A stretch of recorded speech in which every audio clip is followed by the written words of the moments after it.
What's going on, guys? Today we're going to be doing a one-step paint correction followed by a application of a 6-month Carnauba wax onto this 1981 Chevy Camaro.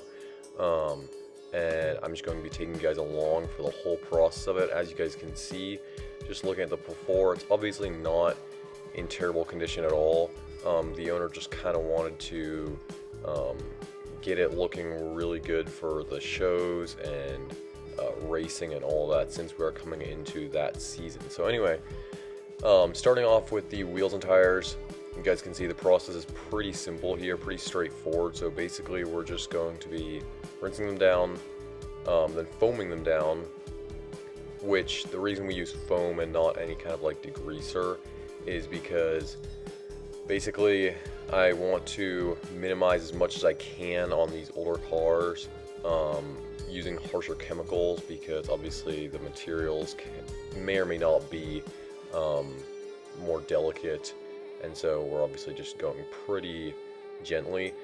So after we do that, we're just going to begin the hand wash. So obviously we're foaming it down here, and then once we foam it down, and obviously we rinsed it before we foamed it down, but so after we foam it down, you guys can see just doing the hand wash. And what I like to do is I'll just do like the upper parts of the panels, and then I'll do the lower parts of the panels, as you guys kind of saw after I'm done with that, because the lower parts of the panels kind of get dirtier, obviously, so you just want to kind of separate those two.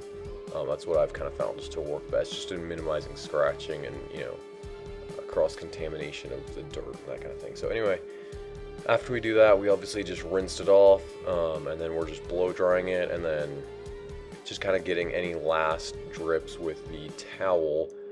And the reason we blow dry it first is because that way we can kind of, obviously blow drying is touchless drying, so the less we can touch the paint, the better, because touching it generally equals scratching. So even if we do a really gentle hand dry, we're still probably going to introduce some kind of like micro scratches, which obviously we want to avoid as much as we can. So that's why we're doing that. Then you guys saw we just applied the tire dressing. The reason we do that before the paint correction and the wax application is because if we are to get any tire dressing or anything on the paint, we can get it off before we apply the wax. So meaning that basically if we were to apply the wax and then do the tire dressing, and we got tire dressing on the paint that was just waxed, it just wouldn't be as good, because obviously then we're trying to get it off and,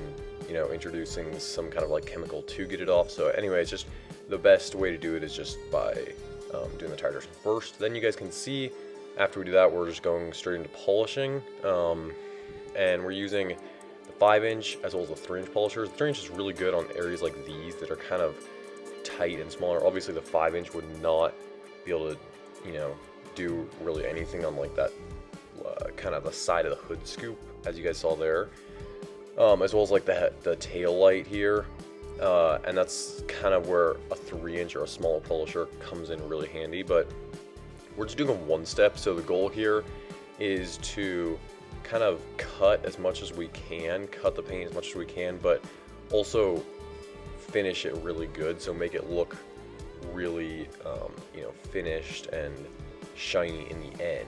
So our kind of goal is to remove like 50 to 60% of the defects in the paint, kind of depending on how hard the paint is, and once again, that's just kind of dependent on how hard the paint is. But anyway, here we're just applying the wax, and then we're going into the wheel coating, which you see here, because we are ceramic coating these wheels, make them really easy to clean, and this coating will last a couple years on the wheels, so it'll make them really easy to clean for, you know, more than just a few days.